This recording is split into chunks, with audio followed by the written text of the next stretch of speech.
O'zbekistonda xizmat ko'rsatgan artist Madina Muxtorova haqida xabarlar tarqaldi va keng muhokamalarga sabab bo'lmoqda. Assalomu alaykum qadrli tomoshabin, kanalimizga xush kelibsiz. Kanalimizga yangi bo'lsangiz, videomiz keng tarqalishi uchun video ostida like tugmasini bosishni hamda obuna bo'lishni unutmang. Aktrisa Madina Muxtorova nima sababdan ijod qilmayapti? O'zbekistonda xizmat ko'rsatgan artist Madina Muxtorova omon dasturida intervyu berdi. Aktrisa bolaligidan o'zi bilmagan holda san'atga kirib kelgani va bugungi kunda nima sababdan san'atga tanaffus qilgani haqida gapirib berdi.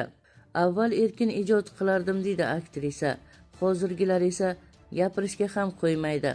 Shaddod ona spektaklida mening ona obrazimning so'zi Parvardigor o'zing asra degan so'zdan iborat edi.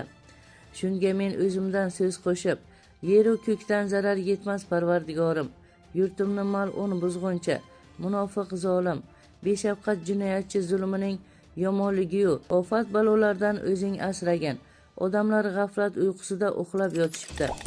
O'zing ularni uyg'ot, yo Parvardigorim, o'zing bizni asragin degan so'zlarni qo'shib, rolimni boyitganman deydi aktrisa. Kichik so'zni monologga aylantirganman. Har safar bittadan so'z qo'shib, rejissyorni ham o'rgatganman deydi aktrisa.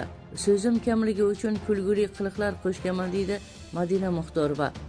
Hozirgi spektakllarda esa biror narsa qo'ysang, rosa gap eshitarkansan. Hozir nega teatrda ko'rinmaysiz degan savollarga javobim, avval mazza qilib erkin ishlardim. Hozir esa ortiqcha so'z mumkin emas. Jim o'tirishim kerak deydi aktrisa. Bugungi novellalardan avvalgilardan farqi, oldin bir haftada bir efirda uzatilardi. Tomoshabin ham intiqib kutardi. Hozirgi novellalarda ham suratga tushdim, lekin montaj ishi umuman qoniqtirmadi deydi aktrisa. Shundan keyin boshqa chiqmayman dedim. O'zim xohlaydigan rollarni o'ynab bo'ldim.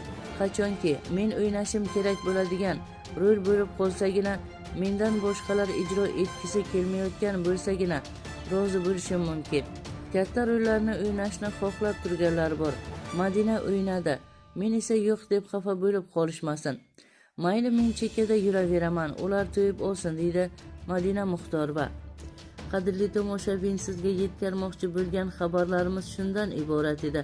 Shu va shu kabi xabarlarni o'tkazib yubormaslik uchun video ostida like tugmasini bosishni hamda obuna bo'lishni unutmang.